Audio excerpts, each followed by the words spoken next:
Bahrain Authority for Culture and Antiquities continues to present its most new challenging cultural 5 p.m. at Bab every Thursday at 5 p.m. On the 1st of November, Handicrafts Market was showcased.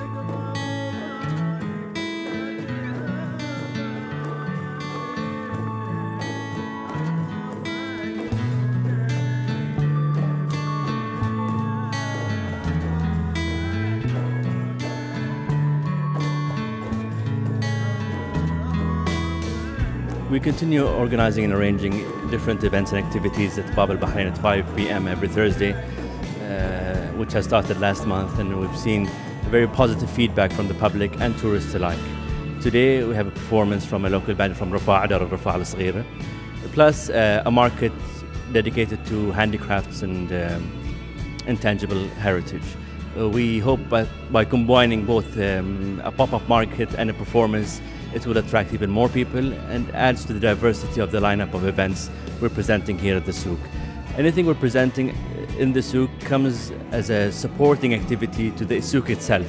As you can imagine, the souk is quite exciting with its different shops and cafes and restaurants, and adding these events gives the people another excuse or another purpose into revisiting the souk on a weekly basis. I think the feedback we've received from the visitors are quite positive. And the thing is, many of the visitors are passing by, basically, so it attracts them as well, which adds an additional value to the event itself. As you might be aware, many of the tourists do come to Bahrain. Many of them are not familiar with our digital platforms, or they're not aware of these events, but it adds an element of surprise, which is also a value added to the events being held here at a very important center in Manama. As we have said previously, these events are changing every week, and we urge the general public and tourists to keep updated through our digital platforms, which continuously update the events that are being held every week. And we hope to get their feedback as well on these platforms into what they'd like to see, and if there are any suggestions from their part, it's always welcome, and that has always been the policy of the Bahrain Authority for Culture and Antiquities.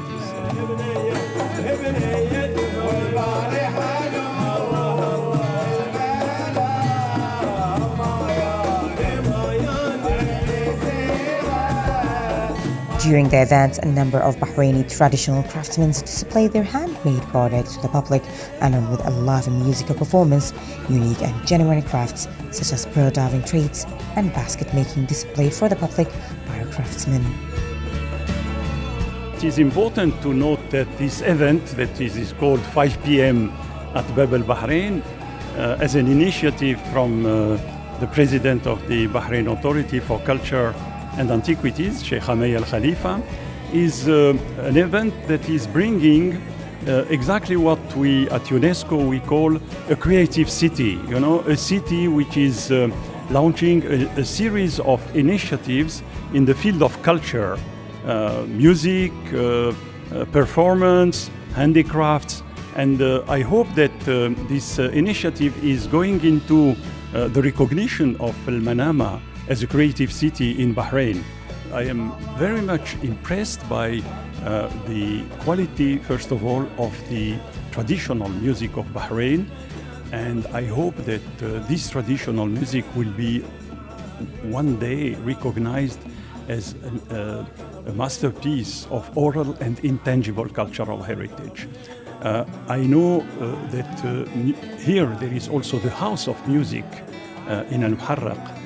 And apart from the fact that this music has a great importance for the population because it's popular, I see also a lot of foreigners coming. And one of the last performance, I was sitting near His Excellency, the ambassador of the UK and his wife, and I can understand and I can say that this performance is really approved and appreciated by the population because it's in the middle of the street.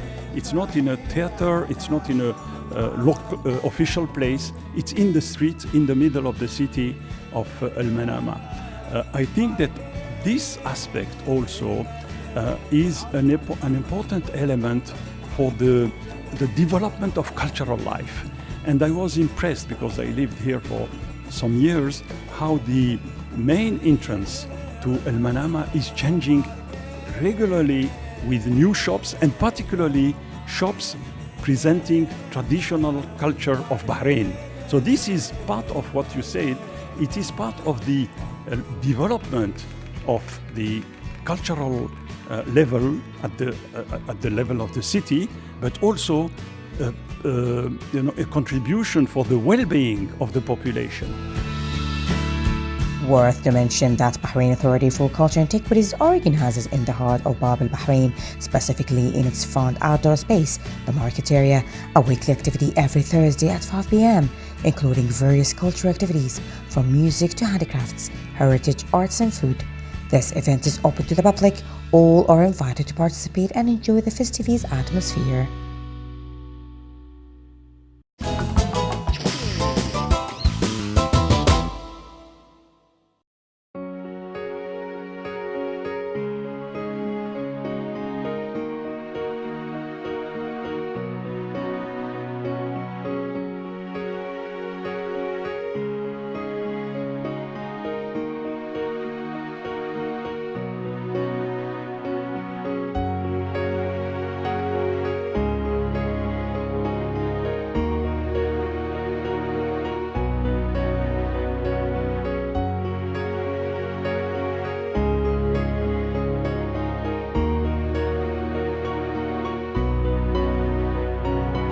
Under the patronage of His Excellency Mr. Zaid Al-Zayani, the Minister of Industry, Commerce and Tourism, and the Secretary for Industry Affairs, Mr. Osama Al-Urayad, performed the grand opening of DevG and Company's new gold factory and DevG's Orams Gold and Diamond Jewelry Factory located in the Bahrain International Investment Park in Salman Industrial City, Bahrain.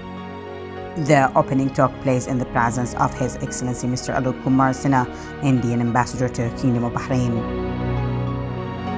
It is yet another milestone in our expanding trade and economic ties with the Kingdom of Bahrain. It is an important element. As I was trying to explain earlier, this trade and investment and economic partnership between our two countries have been growing, and in the recent years at a much faster pace than before. It is because of the synergies and complementaries that have been created with the changes that are taking place in the two countries. And one more important thing that I'll add to this is the expanding presence and success of Indian business entities will become an important anchor to further growth in our trade and business relationship. So in that respect, opening of this facilities here in Investment Park and its success will be an example for other companies to follow. If you see the information site here, you will see that in the past 2 years, our non-oil trade has grown more than 20% per annum. It has surpassed $1 billion. The company has been established since 1950 to manufacture and market Bahraini jewelry to customers across the GCC, sold via the network of wholesale offices and retail stores. This is the first gold and jewelry factory in the park, and we are hoping that it's going to be, as a point that attracts other investors, whether from here in Bahrain or from India, in this sector of the gold jewelry. And Bahrain has been very famous about its gold and the quality and credibility of the gold and the pieces that they produce. And with DevG, the name DevG, is very well known for its unique pieces and the quality of the pieces themselves, the art in them. So we are very excited to have it here. When you're talking about foreign investment, the investment is in the country, and what's important to us is the job opportunities that manufacturers open for the people of Bahrain. We provide all the support that we can, but in terms of physical, the land, it's leased at a very, very competitive price. We try to streamline any difficulties that they might have, whether it be with other government entities or any service that they require. We further provide custom duties exemption on their machineries, their spare parts, or their raw material.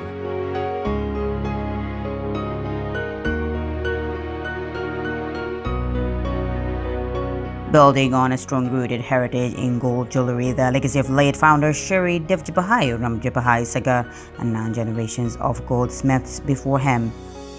Bahrain, as always, is our home, and it's wonderful to start something like this kind of a milestone in Bahrain.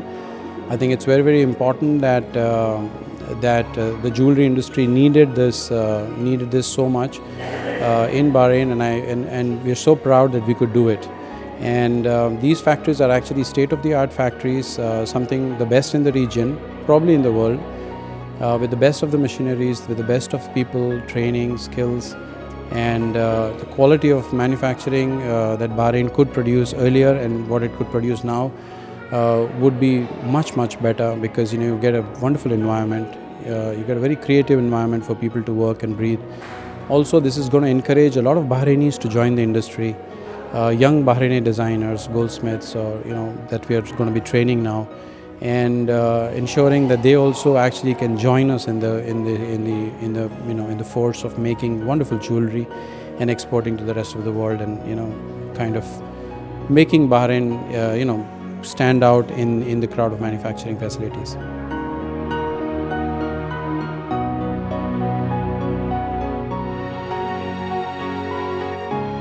The Divji Group has invested approximately 8 million Bahraini dinars, including infrastructure, built over 6,000 square meters of industrial space in the BIIP, and manufactures handicrafted, eye-catching designers, bridal, fashion, diamond, and gold jewelry.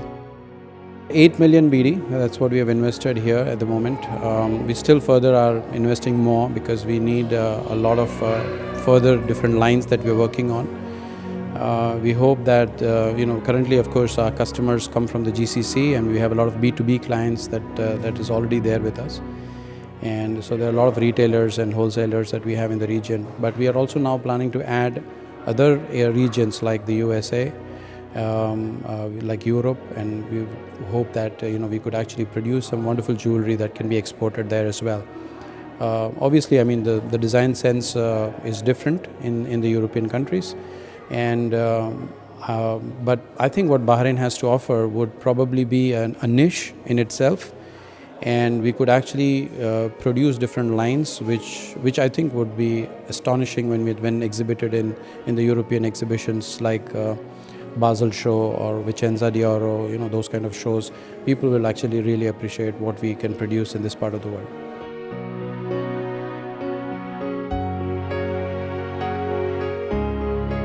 The 2 units currently employs 130 plus highly skilled artisans. Further investments are planned to enhance the superiority of the product qualities to compete with the global competition, targeting to employ additional 100 plus staff in BIIP. A range of VIPs and senior executives attended the event, including shareholders, management, MYCT, EDB, Temkeem, municipality, customs, along with DVG and company customers, suppliers, staff, and representatives from the Indian, banking, and legal communities.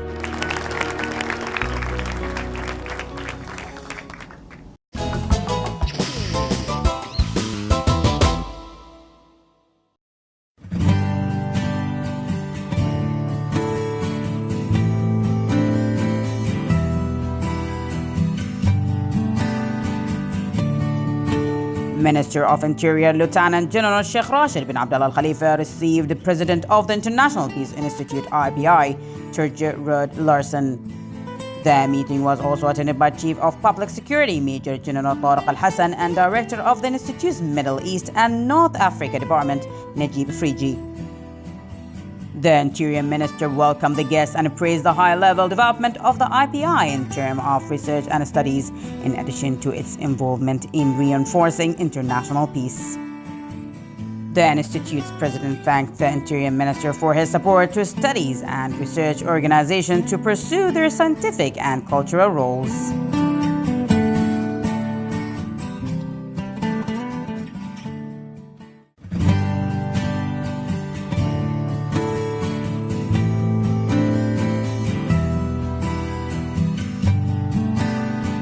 Bahrain Institute for Public Administration, in collaboration with the Office of His Royal Highness the First Deputy Prime Minister, held a workshop to prepare the finalists of the IDEA program. 40 participants were centered upon in the workshop, which reached the final list out of 561 submitted in the Government Innovation Competition. Bahrain Institute for Public Administration Director for Learning and Development, Ishaq Mohammed Kohiji, said that idea is a competition launched by His Royal Highness Prince Salman bin Hamad Al Khalifa, Crown Prince, Deputy Supreme Commander, and First Deputy Prime Minister, aimed at investing the intellectual energy of 50,000 government employees to develop their government action. Kohiji said the participations in today's workshop have been trained on how to present their ideas and marketing them before the evaluation committees. He added that 40 ideas would be reduced to 10, then to 3 before announcing the winning ones.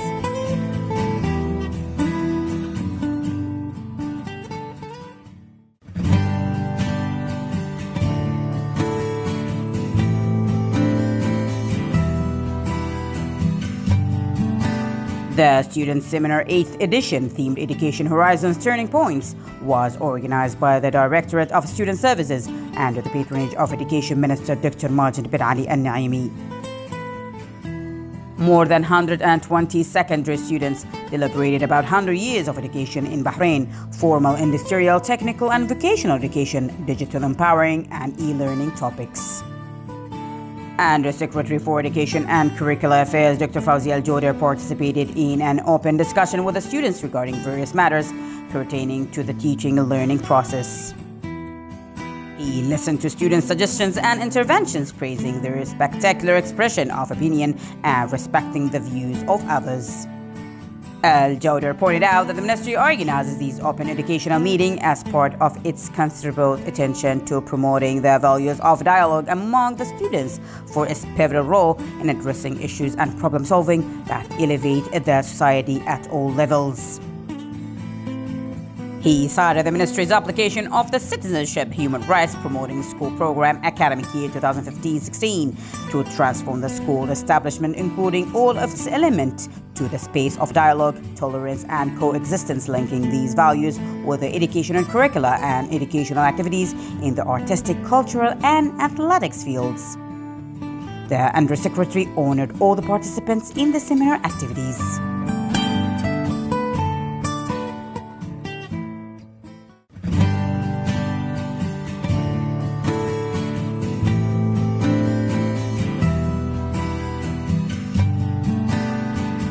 The distribution of 498 land lots in the East Head housing project is underway and will continue until the end of this week.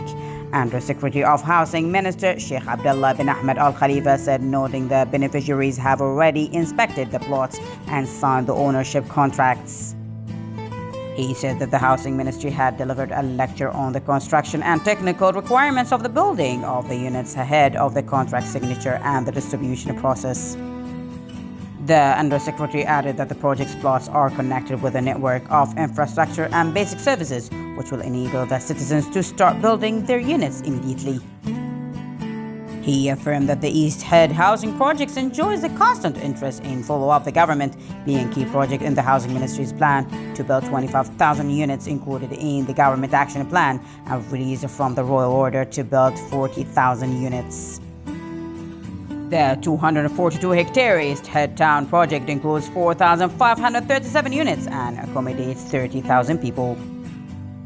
It features basic facilities and services including a health center, 9 mosques, 6 schools, 4 public gardens, 35 kilometers of marine parks, 19 child playgrounds, 39 kilometers of shaded areas, 3.8 kilometers of walkways and bicycle lanes.